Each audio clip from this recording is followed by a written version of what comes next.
போட்டி தேர்வு தர அனைவருக்கும் அதியமானின் அன்பு வணக்கம். நான் ராஜ்குமார். இந்த வீடியோவில் என்ன பார்க்க போகிறோம் அப்படின்னு பார்த்தீங்கன்னா, எல்லாருமே கேட்கக்கூடிய சந்தேகம் என்ன?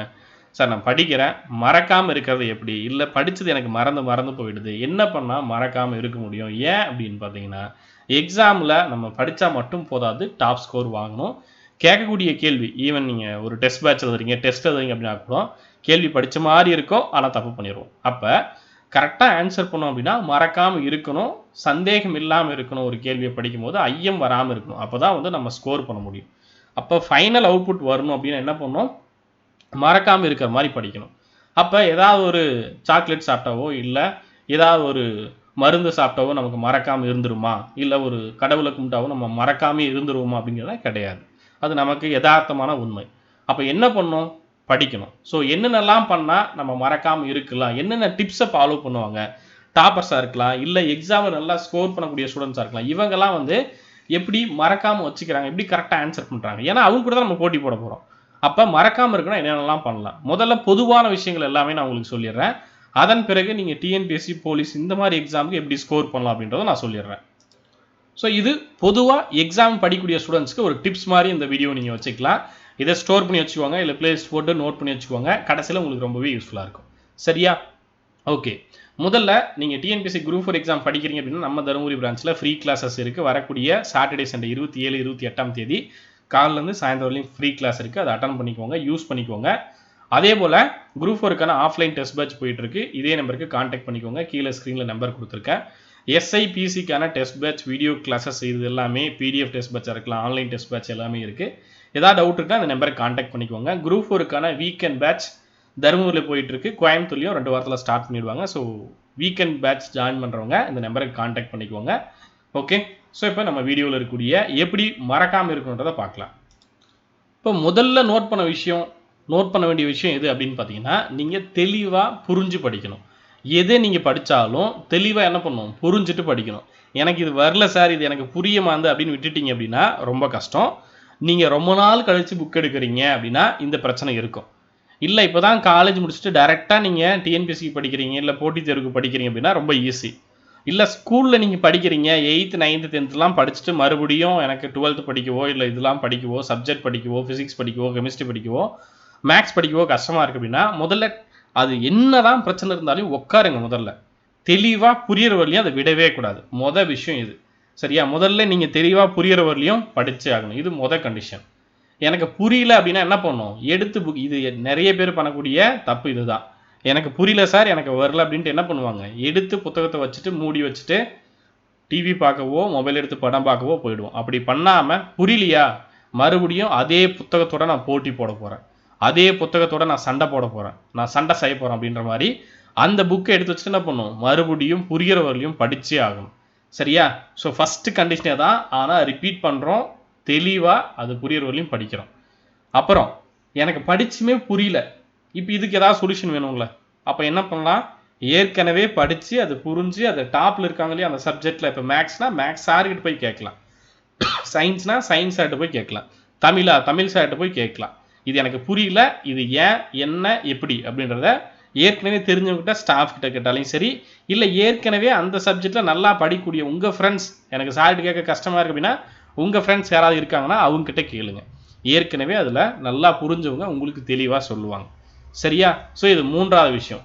2வது விஷயம் வரலன்னா 3வது விஷயத்துக்கு ட்ரை பண்ணுங்கள். அடுத்து படிக்கும்போது ரொம்ப என்ன சொல்கிறது, ரொம்ப டீப்பாக டெப்த்தாக அதில் இருக்கிறது அப்படியே மனப்பாடம் பண்ணணும், இருக்கக்கூடிய டெக்னிக்கல் டேர்ம்ஸ் வந்து அப்படியே லைன் பை லைன் ஜெராக்ஸ் போட்ட மாதிரி படிக்கணும் அப்படின்ற அவசியம் இல்லை. உங்களுக்கு புரிகிற மாதிரி, உங்களுக்கு ரொம்ப எளிமையாக இருக்கிற மாதிரி, எனக்கு பிடிச்சிருக்கு படிக்கிறது. சரியா? திரும்ப திரும்ப படிக்க உங்களுக்கு பிடிக்கவே ஆரம்பிச்சிடும்.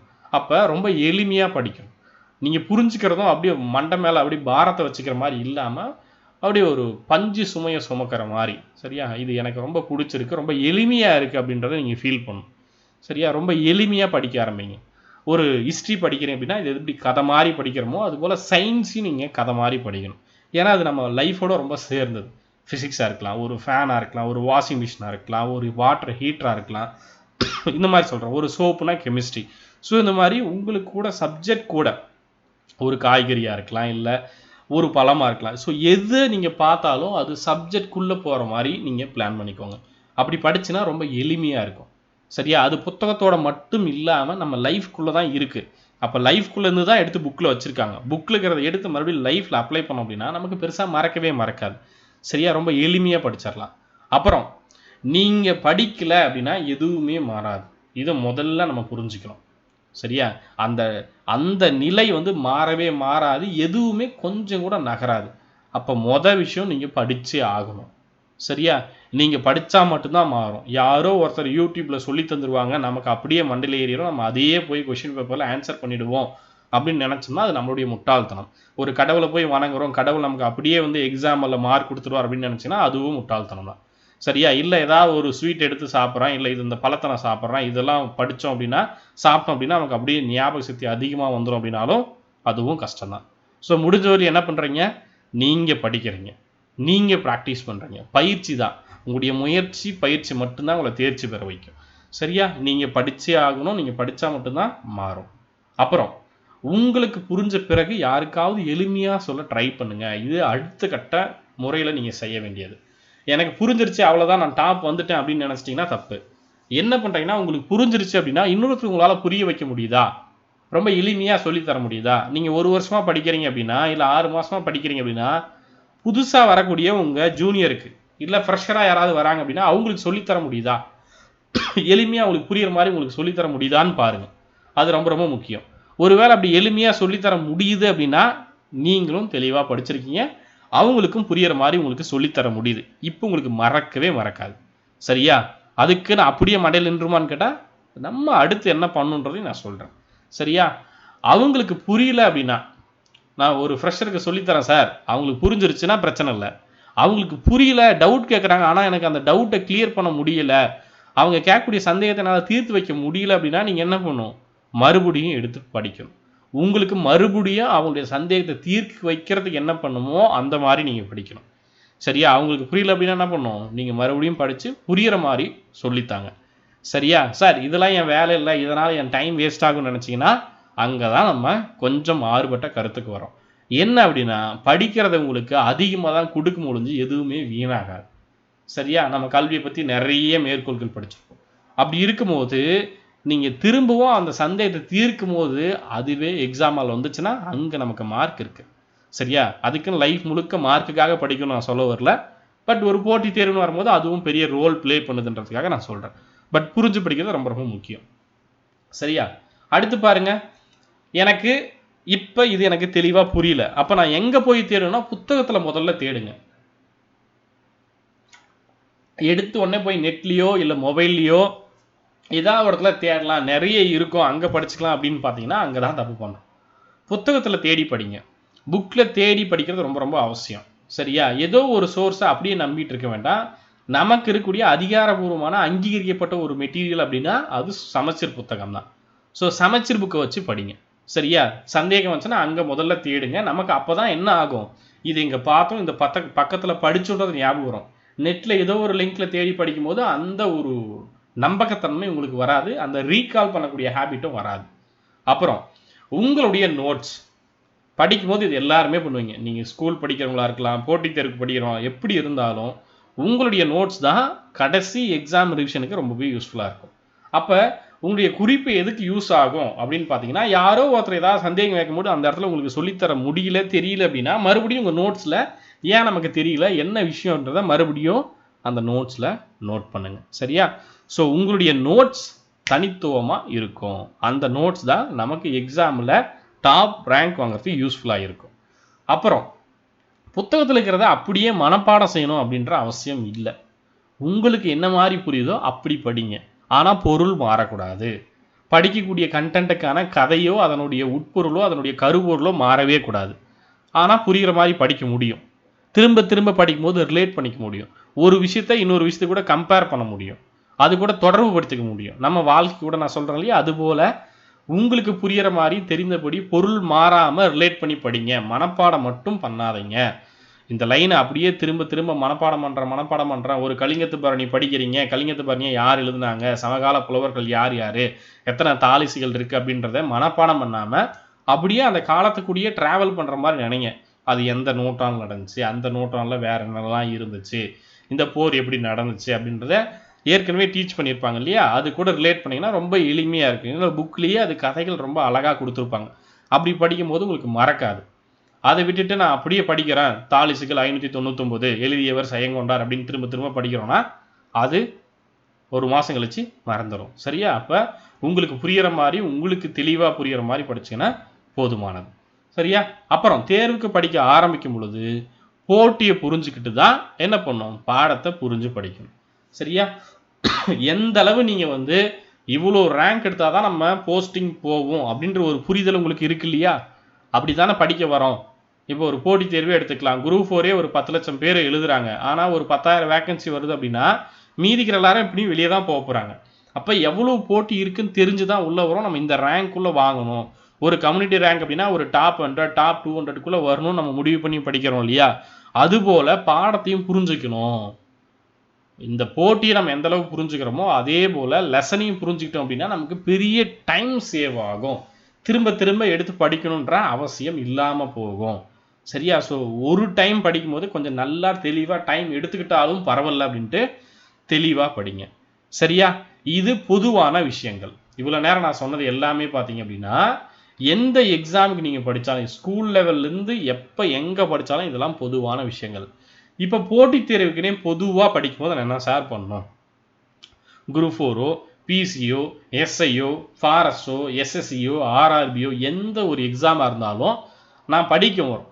இப்போ போட்டித் தேர்வு இருந்தாச்சு, நான் என்ன பண்ணணும், ஒவ்வொரு நாளும் நீங்கள் படித்ததை கடைசி ஒரு 15 மினிட்ஸ் நீங்கள் 4 மணி நேரம் படிக்கலாம், 6 மணி நேரம் படிக்கலாம், இல்லை 2 மணி நேரமே கூட படிக்கலாம், தப்பே கிடையாது.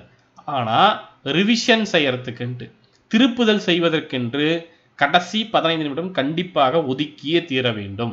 லாஸ்ட் 15 மினிட்ஸ் என்ன ஆகணும், உங்களுடைய ரிவிஷனுக்கு நீங்கள் யூஸ் பண்ணியே ஆகணும். அது கடைசியில் மிகப்பெரிய ஹெல்ப் பண்ணும். சரியா? அப்புறம் இப்போ டெய்லியும் ரிவிஷன் பண்ணுறீங்க, இது மட்டும் போதுமா? பத்தாது. இப்போ ஒரு வாரத்துக்கு படிக்கிறோம்.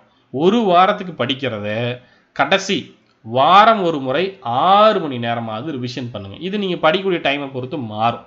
ஒரு சண்டேவில் ஒரு ஆஃப் டே ஒதுக்கிக்கோங்க. ஒரு வாரத்துக்கு ஒரு ஆஃப் டே, அது 4 மணி நேரமாக இருக்கலாம், 6 மணி நேரமாக இருக்கலாம், 3 மணி நேரமாக இருக்கலாம். நீங்கள் என்ன படிச்சீங்களோ அதுக்கு என்ன டைம் எடுத்துக்குமோ அதை எடுத்துக்கோ. நீங்கள் டெய்லியும் 8 மணி நேரம் படிக்கிறீங்க அப்படின்னா கண்டிப்பாக அந்த வாரத்தில் ஒரு 6 மணி நேரம் தேவைப்படுன்றதுனா அப்ராக்சிமேட்டாக உங்களுக்கு கொடுத்துருக்கேன். இது மாறும். சரியா? நீங்கள் 4 மணி நேரம் படிக்கிறீங்கன்னா கடைசி வாரத்தில் ஒரு 4 மணி நேரம் எடுத்தால் கூட போதும். சரிங்களா? வாரத்துக்கு ஒரு டைம் நீங்கள் ஒரு 4 மணி நேரம் எடுத்து கண்டிப்பாக ரிவிஷன் பண்ணணும். அந்த வாரத்தில் ஸ்டார்டிங் டேட்லேருந்து எண்ட் டேட் வரையும் என்ன பண்ணீங்களோ அது எல்லாமே நீங்கள் நோட் பண்ணணும். அடுத்து பாருங்கள், 2 வாரத்திற்கு ஒரு முறை வார ரிவிஷன் பண்ணிட்டோம். அப்புறம் 2வது வாரத்துக்கு மறுபடியும் செகண்ட் வீக் 15 days ஒன்ஸ் அப்படின்னு நான் சொல்லுவேன் பேட்சில். 2 வாரத்துக்கு ஒரு முறை என்ன பண்ணுறீங்க, முன்னாடி நாட்கள் எல்லாம் என்ன பண்ணீங்களோ அது ஒரு நாள் முழுக்க, ஒரு நாள் 15 நாளுக்கு ஒரு நாள் ரிவிஷனுக்கு மட்டுமே ஸ்பெண்ட் பண்ணுறீங்க. அப்போ எந்த அளவு முக்கியம்னு பாருங்கள். 15 நாளில் ஒரு நாள் சொல்கிறேன். சரிங்களா? 15 நாளைக்கு ஒரு நாள் நீங்கள் ரிவிஷன் மட்டுமே பண்ண போகிறீங்க. 2 வாரத்துக்கு 14 நாள்லேயும் நீங்கள் வச்சுக்கலாம். சரியா? குறைஞ்சது ஒரு 15 டேஸ்க்கு ஒரு நாள் கம்ப்ளீட் ரிவிஷன் பண்ணுறீங்க, ஃபுல் டே. அப்புறம் மாதத்துக்கு 2 நாள், இதுதான் நான் அப்ராக்சிமேட்டாக 15 டேஸ் நான் சொன்னேன். அப்போ மாதத்துக்கு 2 நாள், மாதத்துக்கு ஒரு முறை என்ன பண்ணுறீங்க, 2 நாட்கள் ஒதுக்கி அந்த மாதம் முழுக்க ஸ்டார்டிங் கடைசி வரையும் என்ன பண்ணீங்களோ அது திரும்ப திரும்ப ரிவிஷன் பண்ணுறீங்க. சரியா? அப்புறம் இதெல்லாம் என்ன பண்ணும், ரிப்பீட் ரிவிஷன் ஸ்ட்ராட்டஜிக்குள்ளே கொண்டு வரணும். எது ஒவ்வொரு நாளைக்கும் 15 மினிட்ஸ் படிக்கிறது, ரிவிஷன் பண்ணுறது, படிக்கிறது இல்லை ரிவிஷன், எல்லாமே திருப்புதல் தான் கொடுத்துருப்பேன். சரியா? ஒரு வாரத்துக்கு 6 மணி நேரமாவது ரிவிஷன் பண்ணுங்க. 2 வாரத்துக்கு ஒரு முறை ஒரு நாள் முழுக்க முன்னாடி நாட்கள்லாம் என்ன படிச்சோ அது ரிவிஷன் பண்ணுறீங்க. மாதத்துக்கு 2 நாள். இப்போ இதையே ரிப்பீட் பண்ணுங்கள் ஒவ்வொரு மாதத்துக்கும். ஒரு நாள்லேருந்து ஒரு மாதம் வரையும் நான் உங்களுக்கு கொடுத்துட்டேன். இதுவே ஜூன் ஜூலை ஆகஸ்ட் இது எல்லா நாளும் எல்லா வாரமும் எல்லா 2 வாரத்துக்கு ஒரு முறையும் எல்லா மாதத்திற்கு ஒரு முறையும் நீங்கள் செஞ்சீங்க அப்படின்னா நீங்கள் தான் சக்ஸஸ்ஃபுல் பர்சன். கண்டிப்பாக டாப்பராக வந்துடுவீங்க. நீங்கள் டாப்பராக இருக்க யாரை வேணாலும் கேளுங்க, இந்த மாதிரியான ரிவிஷன் மெத்தட் அவங்ககிட்ட இருந்திருக்கும். எக்ஸாக்டாக இதுவே இல்லைனாலும் இது போன்ற ஒரு மாடல் அவங்ககிட்ட இருந்திருக்கும். சரியா? அப்போ இப்படி பண்ணிங்கன்னா மட்டும்தான் என்ன பண்ண முடியாது, நமக்கு மறக்காது. திரும்ப திரும்ப ரிப்பீட் ரிவிஷன் அப்படின்னு சொல்லுவோம். ரிவிஷன் பண்ணிகிட்டே இருந்தோம் அப்படின்னா தான் நமக்கு மறக்காது. சரியா? ஸோ படிக்கிறத மறக்காமல் இருக்கணும் அப்படின்னா படிக்காமல் இருக்கணும்னு அவசியம் இல்லை, திரும்ப திரும்ப படிக்கணும் அப்படின்னு அவசியம். சரியா? திரும்ப திரும்ப படிச்சோம் அப்படின்னா, அந்த டேட்டா நமக்கு ரிலேட் ஆயிட்டே இருக்கும். திரும்ப திரும்ப யோசிச்சுட்டே இருப்போம். நம்ம மூளைக்குள்ள அது ஓடிட்டே இருக்கும். அப்ப என்ன ஆகாதுன்னா மறக்காது. சரியா? ஆனா 1 மாசமோ, 2 மாசமோ கேப் விட்டுட்டீங்க அப்படின்னா, திரும்ப புதுசா எடுத்து படிப்பது போல இருக்கும். இதுதான் முழுக்க முழுக்க உண்மை. படிச்சவங்கள கேட்டு பாருங்க. சரியா? திரும்பவும் முழுசா எடுத்து படிக்கிற மாரி இருக்கும். ஸோ அந்த நிலைக்கு தள்ளப்பட வேண்டாம். திரும்ப திரும்ப ரிவிஷன் பண்ணீங்கன்னா, படிச்சது கண்டிப்பா மறக்காது. சரியா? ஓகே. இந்த வீடியோல சொன்ன டீட்டெயில்ஸ் எல்லாமே உங்களுக்கு புரிஞ்சிருக்கும்னு நெனைக்கிறேன். நீங்க வரக்கூடிய டிஎன்பிஎஸ்சி குரூப் 4க்கு படிக்கிறீங்க அப்படின்னா, உங்களுக்கு ஃப்ரீ கிளாஸ் நம்ம தருமபுரி பிரான்ச்ல வரக்கூடிய சாட்டர்டே, சண்டே இருக்கு. யூஸ் பண்ணிக்கோங்க. Test batch offline test batch வந்து OMR டெஸ்ட் பேட்ச் போயிட்டு இருக்கு. அதையும் யூஸ் பண்ணிக்கோங்க. அதே போல SIPCக்கான டெஸ்ட் பேட்ச் வீடியோ கிளாஸஸ் போயிட்டு இருக்கு. டவுட் இருக்கிறவங்க இந்த நம்பருக்கு கான்டாக்ட் பண்ணிக்கோங்க. கோயம்புத்தூர்லயும் வீக்கெண்ட் பேட்ச் வந்து ஸ்டார்ட் பண்ணுவோம். அதை பத்தி இன்ஃபார்ம் பண்றோம். இது இல்லாம video classes, test batch, new batch வேணும் அப்படின்றவங்க கீழே இருக்கக்கூடிய நம்பருக்கு கான்டாக்ட் பண்ணி கேட்டு நீங்க ஜாயின் பண்ணிக்கலாம். எல்லாமே ரொம்ப கம்மியான ஃபீஸ்ல ரொம்ப தரமான வகுப்புகளா இருக்கும். யூஸ் பண்ணிக்கோங்க. சரியா? வேற ஏதாவது டவுட் இருக்குன்னா அந்த வீடியோ கீழே கமெண்ட்ல மென்ஷன் பண்ணுங்க. சரியா? நன்றியுடன் அதியமான் குழுமம் கட்டளை தவம் ஆற்றலை வரம். நன்றி, வணக்கம்.